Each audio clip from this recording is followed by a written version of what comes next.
Hey, yo, how the hell's it going, friends? Welcome back to another thrilling episode of the premiere podcast, In Madness Pod, episode 30.5. Shawn the Butcher here with Vertebrae33. How the hell's it going, buddy?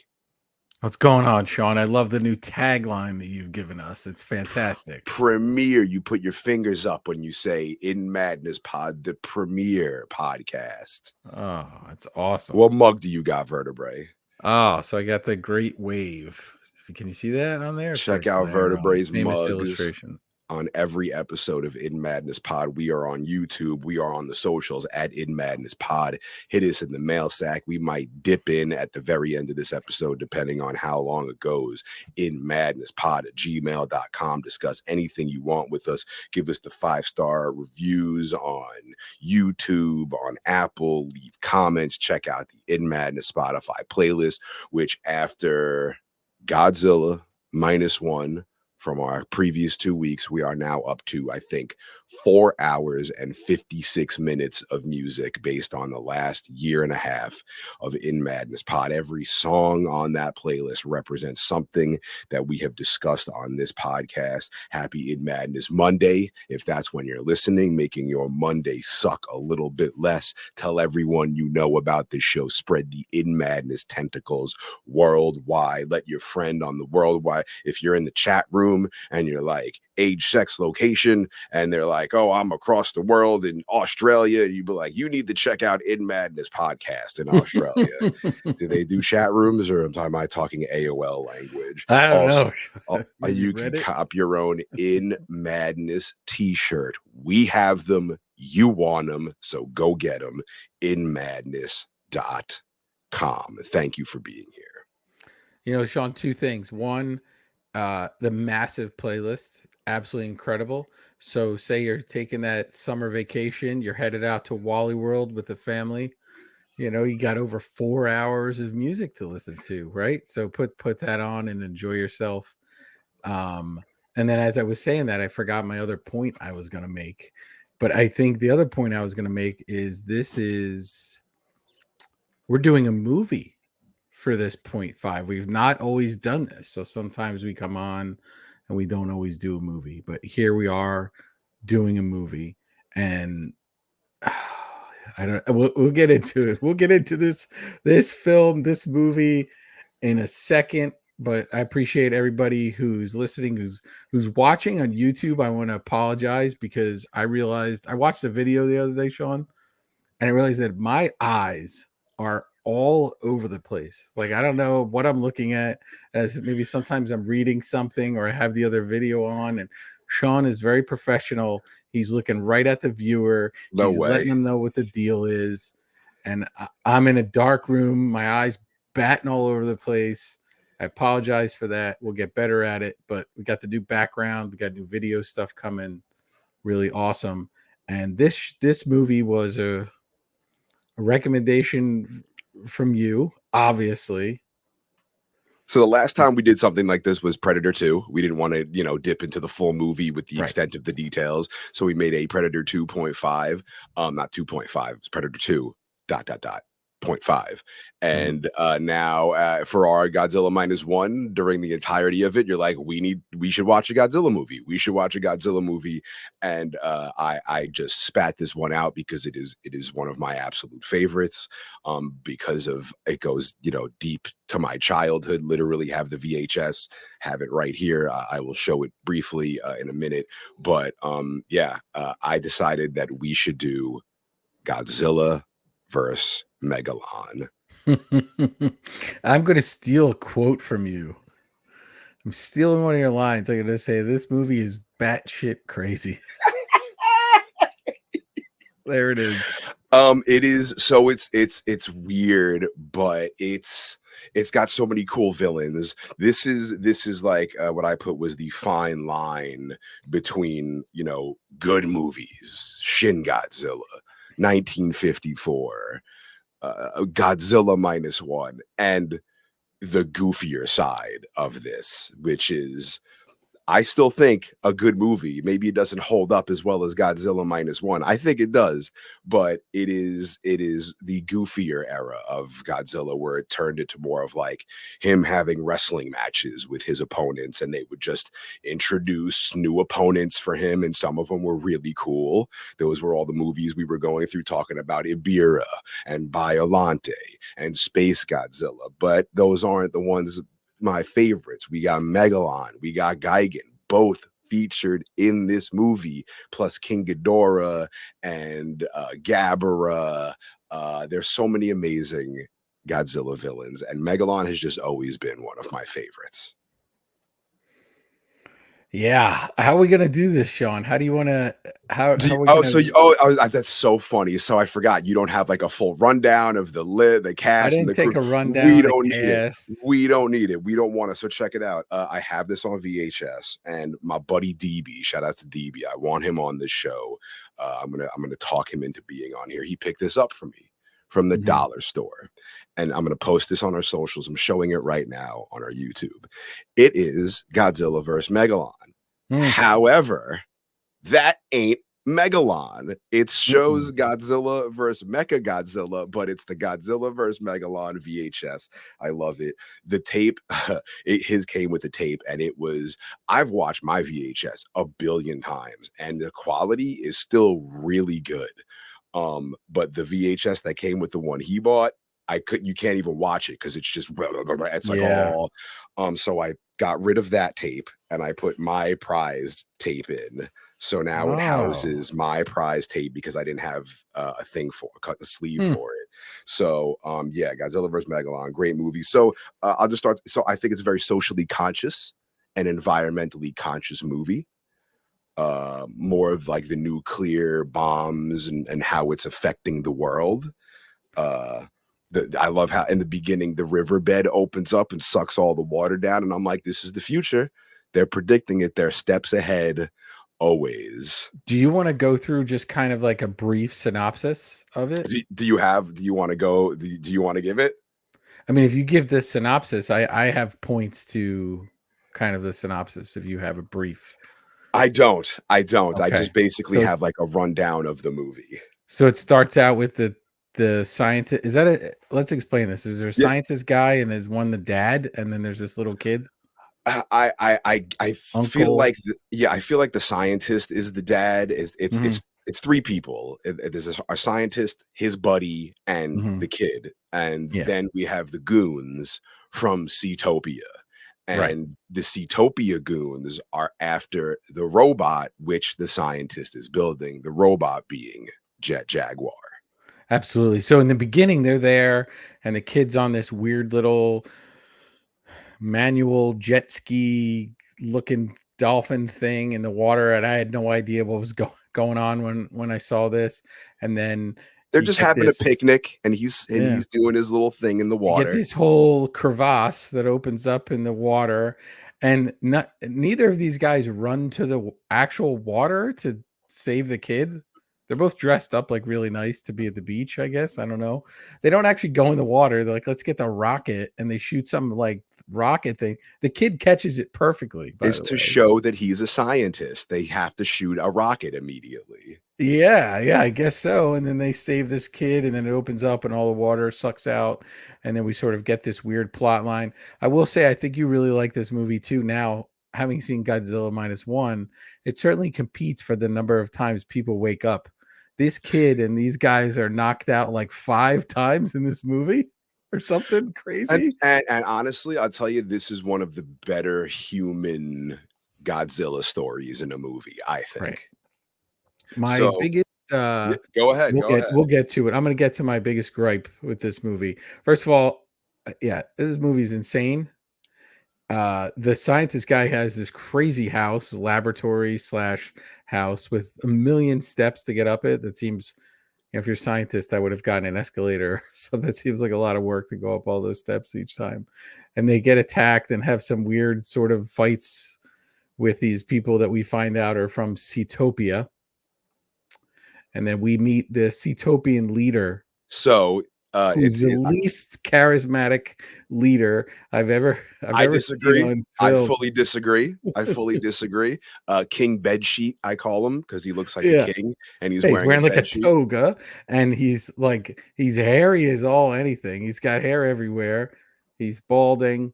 He's got some sideburns. He's got a very this is 1973, right? This comes out in 1973. Yes, Yeah, yes. so this is very 1973. Um yeah, the one thing I didn't understand, Shawn, is the Cetopians, right? These are the maybe are bad guys in a lot of Hmm. ways. They live down in the water, Hmm. right? But they're just humans that live in the water. Hmm. They don't have any other special powers or anything. Yeah, I mean, they could draw monsters out, I guess. yeah. But they always talk about the Earthlings and like taking out Earth. But aren't they on Earth?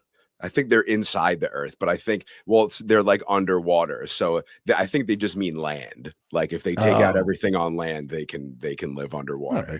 but we've learned that that'll affect the ocean as well. So they're going to It eventually would. be.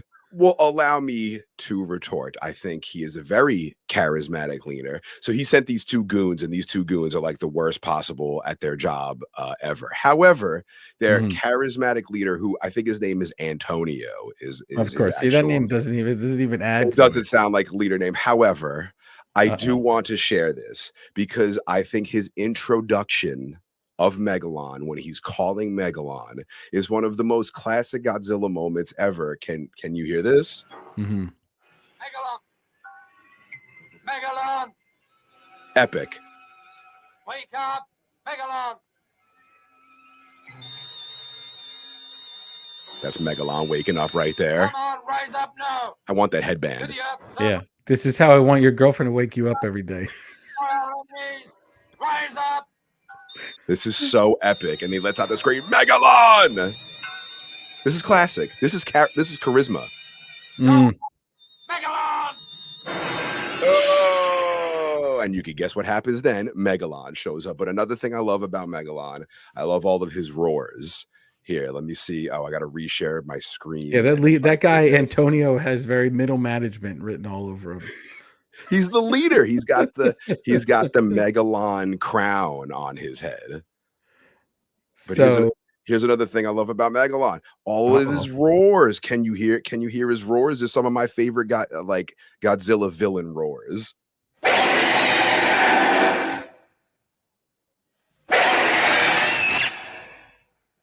Yeah. How does he open things, Megalon? Angrily, I'll tell you that much. So Megalon's like this gigantic. He's a bug essentially. Right. Right. And you know what, I'm going to give you a Star Wars reference, Shawn.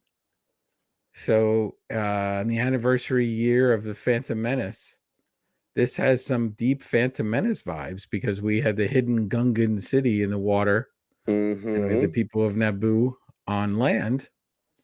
So there's your Star Wars connection. But Shawn, there's like no Godzilla in this movie. So again, this is the problem where it this is the history of Godzilla is that most of these movies don't.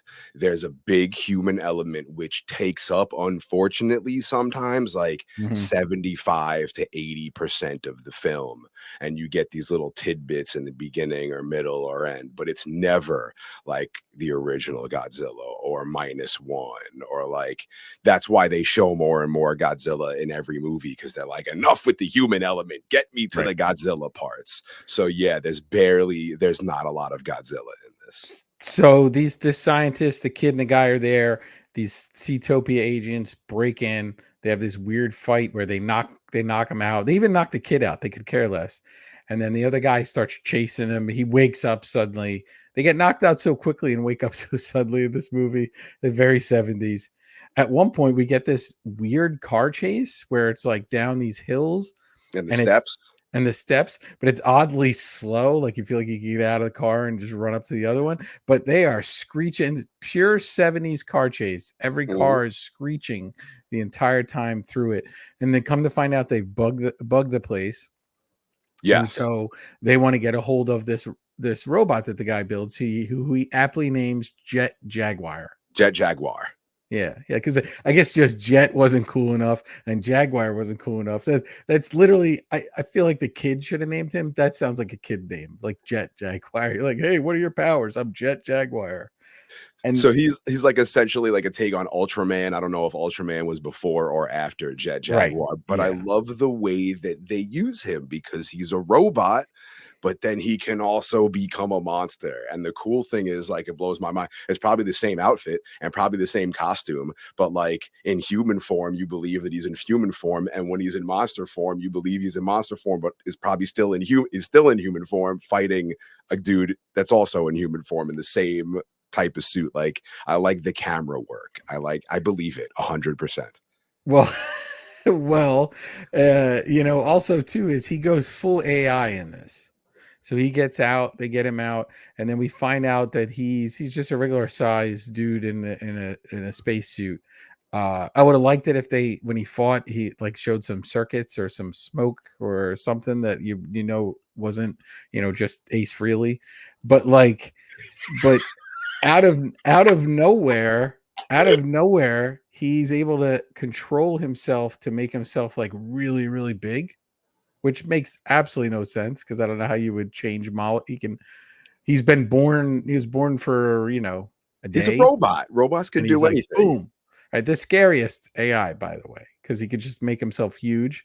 So they call Megalon, and then they call this other guy. Who's the other guy that they call over? Gigan.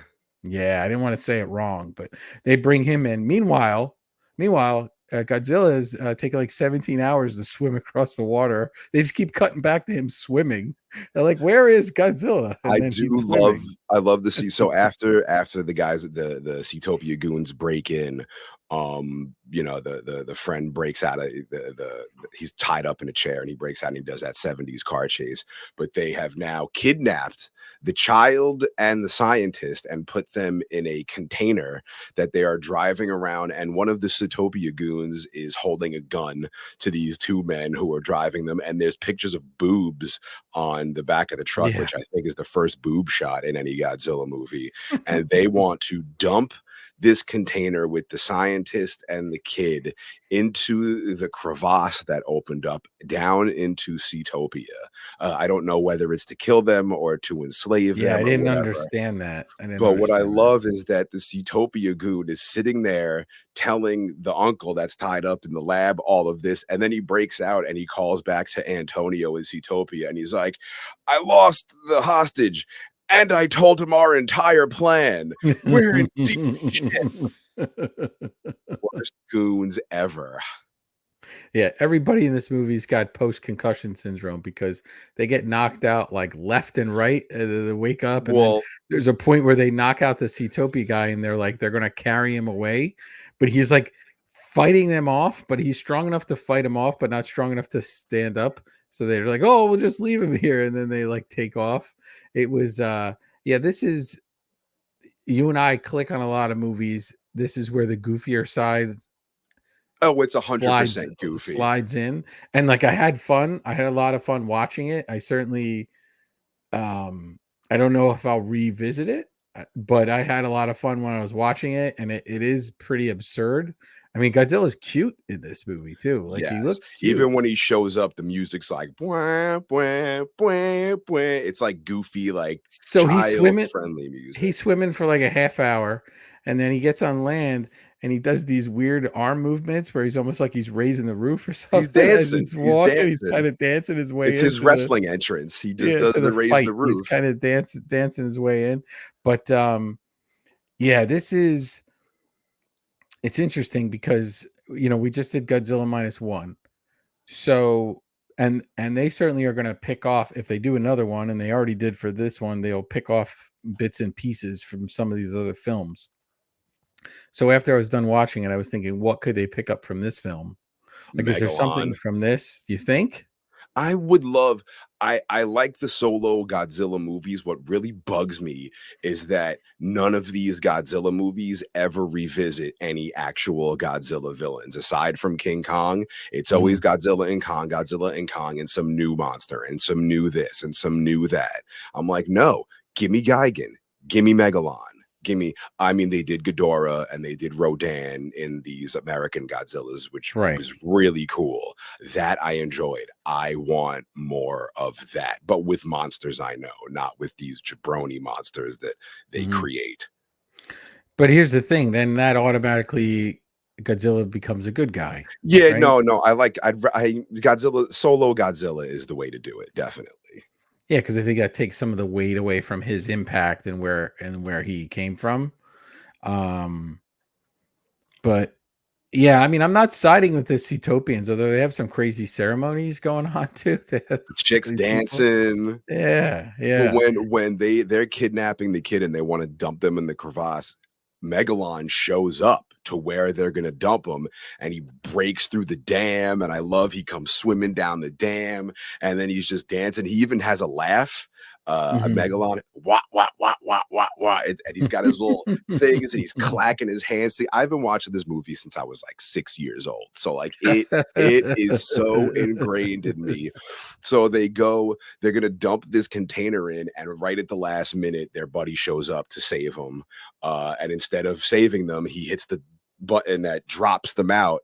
So the container drops and it's falling into the dam, and Megalon whacks it like a baseball and sends the container flying in something that would easily kill the kid and doctor, but the container lands. They It just roll hit the out. ground. They just come out. Yeah. Boom. I think they're unconscious again. You know, in one of the most absurd scenes in the movie that doesn't include the monsters is they go to a hobby shop to buy a model plane so that they can power this model plane at this guy's head and one of the bad guys and knock him out. Why didn't they just throw a rock?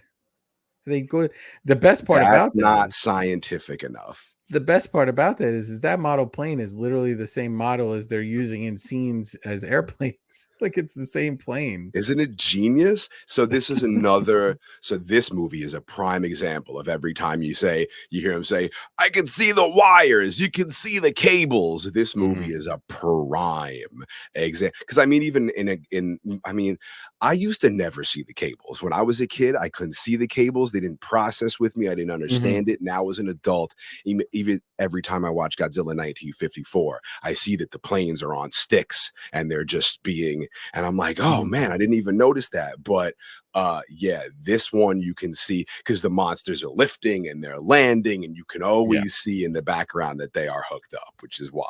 But I mean, Megalon is so cool. His little defenses, he's got his antenna, and his antenna shoots laser beams. He shoots these red cherry balls, these exploding red cherry balls out of his mouth. He does the 360 wind up spin, and it makes the opponent dizzy. He's got a lot of cool moves, and he just goes tearing ass. At one point in this movie, we make Jet Jaguar, who's a robot, get dizzy and fall down.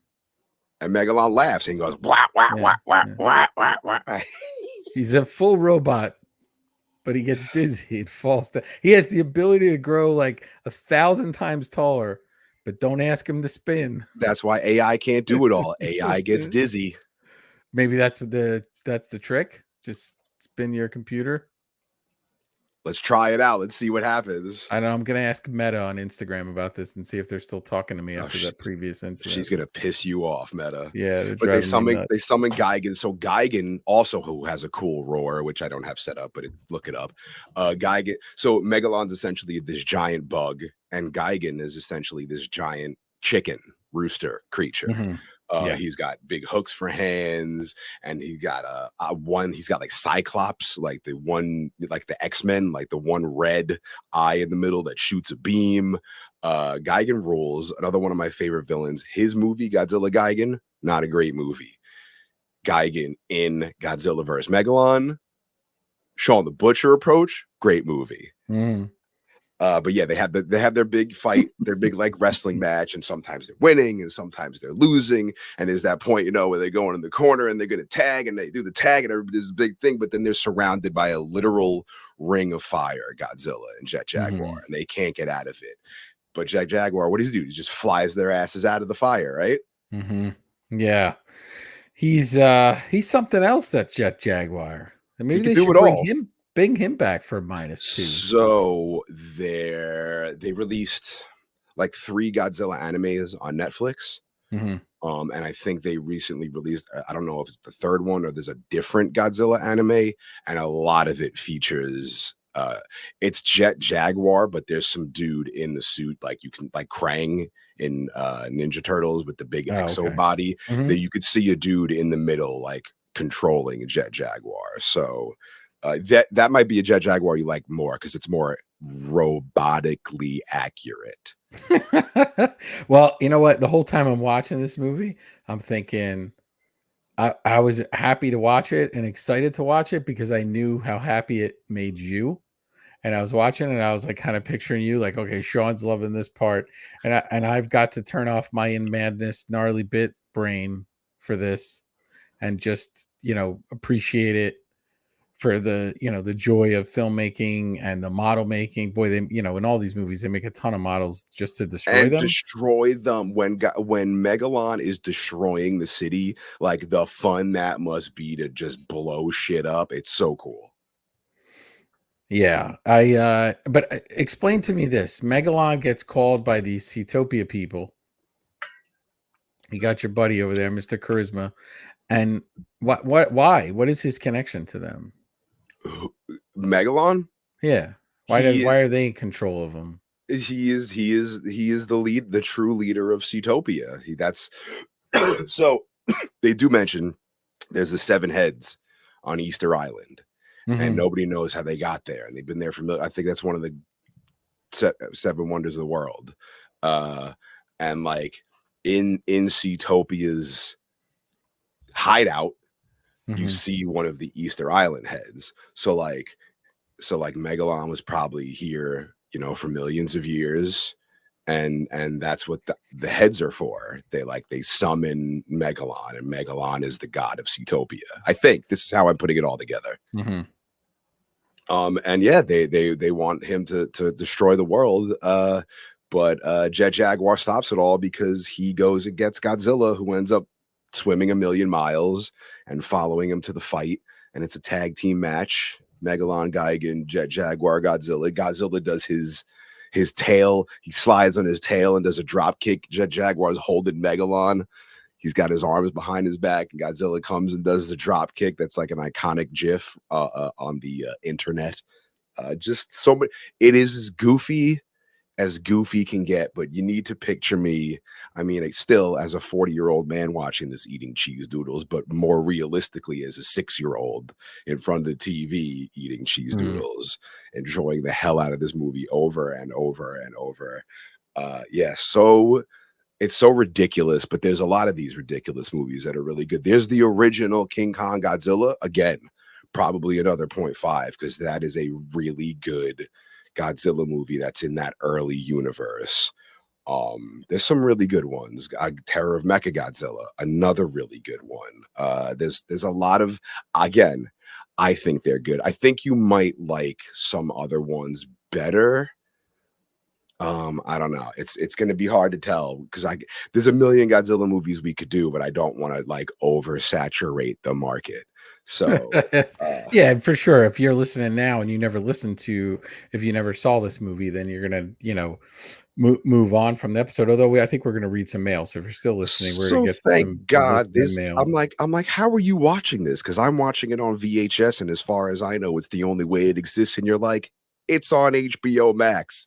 What a world we live in. I was like, are you kidding me? They're all on there. There's a ton incredible. of them on there. Yeah, that's yeah. so And cool. I flipped through them. There's also, what was it? We discussed it before. Pluto has a channel. I've tuned in to that Godzilla channel that they have here and there. Honestly, if I have it on, it's on in the background, and they sort of all start to kind of run together. We get babies and we get space aliens, and some insane stuff is going on. But this was the first time, at least for this one. There's been a few others, I just don't know their names, that I sat and was like, okay, I'm gonna just sit and watch this all the way through, and kind of turn off. At first I was like, should I do some gnarly bits for this? But I was like, it's a quick review, no big deal. These are my absurd bits. Maybe I'm calling out the absurdity bits. But Yeah, So they I whoop can see ass, the they joy. whoop ass, and they win, Yeah. and then they walk off into the sunset happily ever after. And that's the 90-minute movie essentially in 30 minutes for you. Yeah, and I can see your joy for it when we had our guest on who was talking about we had Robo 7 on going through the movies and stuff. I saw his joy for it too. It's if I like when I was younger and I leaned into like kind of like B horror movie stuff. So there's pretty absurd movies, you know, you can go down the path of the Blob or things like that that I would have watched, you know, on Saturday mornings. These were on. I would see them. I think they usually play a Godzilla movie second or something like that. Sometimes they play like a kung fu movie or something too. But sitting down as an adult and watching it, I was like, oh my god, this movie is insane. And I kept thinking, Shawn wants to live in this scientist's house with all this stuff and hang out with Jet Jaguar. And why hasn't Shawn been Jet Jaguar for Halloween? I don't That's a hard understand. costume to find. Yeah. I think you got to make it.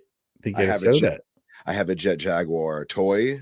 I will Hmm. post that on the Id Madness socials. I have a Megalon toy. I will post that on the Id Madness socials. These are the Super Sevens, I think. Yep. And they just put out, oh my god, Super 7. That this isn't a sponsor, this isn't a commercial, this is not, they don't, if they want to have anything to do with this podcast, please.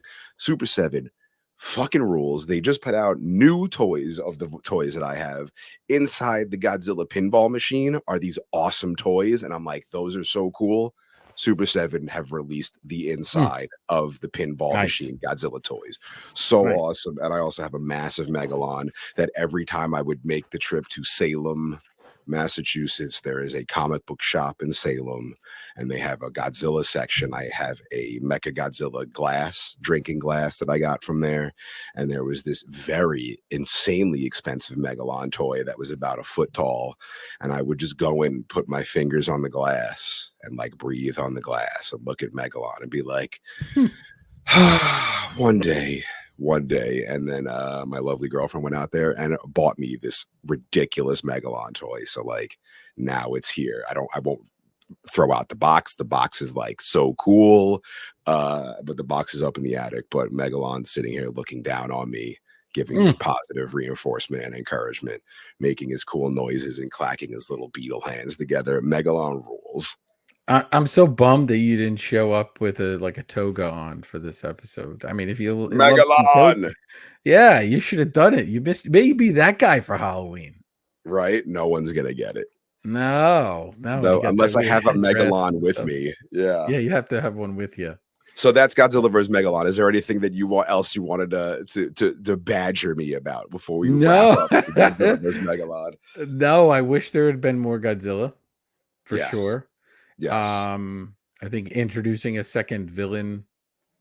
I understand why they did it because then you could get 2-on-2 at some point. But I think that kind of took away from Godzilla a little bit, and he was swimming a long time. Like we kept cutting back to him swimming.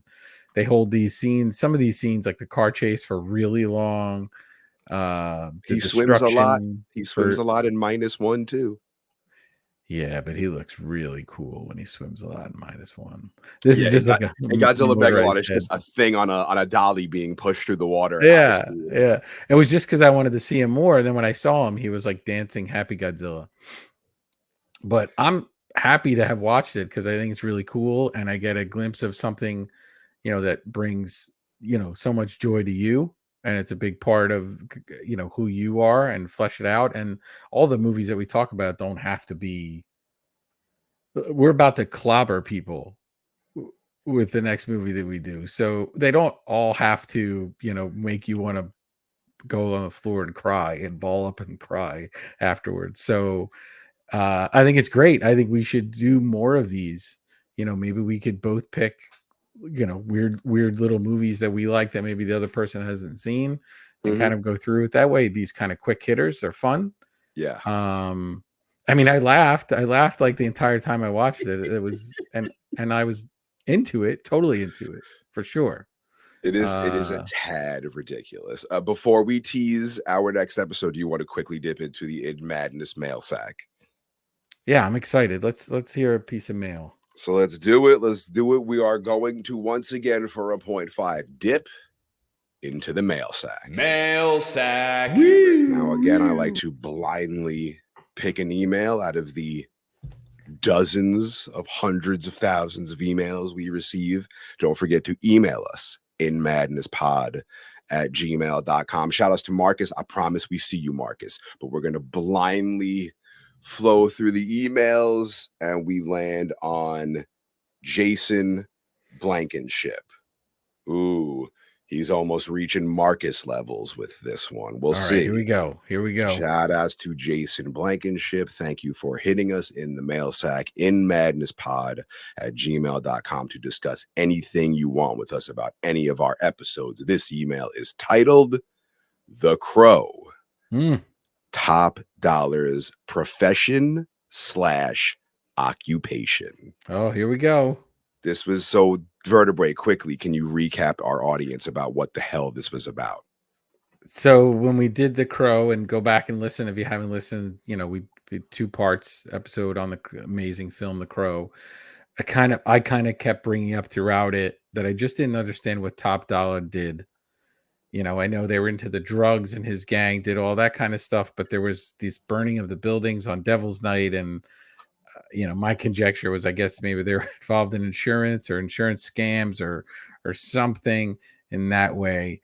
But it was kind of like a running joke throughout it of like, what does he do? And does he, where was his lair? I think we discussed, and I was just kind of thrown off by his sort of existence in the world. So I think we might get an answer. From all this text I'm seeing, it looks like Jason Blankenship may have the answer. He says, hey, yo, Jason. I heard you guys keep asking what it is that Top Dollar does to make money. It's simple. He's an organized crime boss similar to Tony Soprano or Don Corleone. Everyone pays protection money to him to make sure nothing bad happens. So you and Vertebrae were correct. Top Dollar insurance. If you don't pay up, your business goes to shit. Ask the guy who owned the arcade spot that T-Bird blew up. This explains why Tintin didn't kill Gideon and why Gideon mouths off at him. Gideon is an earner. He pays up, so he's somewhat protected. Tintin would need permission from Top Dollar before he could kill him, or else he would have to answer to Dollar for the perishing of Dollar's earnings. This also explains why T-Bird immediately confesses to Top Dollar that it wasn't him who torched Gideon's before Dollar even asked the question. It is why Gideon was brought in for questioning. Dollar doesn't care what happens to anyone unless it affects him. The only reason why Eric and Shelley were killed is probably because some scumlord, dirtbag landlord who doesn't fix anything and just collects a rent check complained to Top Dollar that someone was putting up a fight. Dollar had an apartment cleared to set an example. It was all about sending a message to anyone else in that building not to fight back and not to get authorities involved. Albrecht says this. Sorry for the long email. I just want to give my 2 cents on one of my favorite movies of all time. I wanted to provide some context why I think this.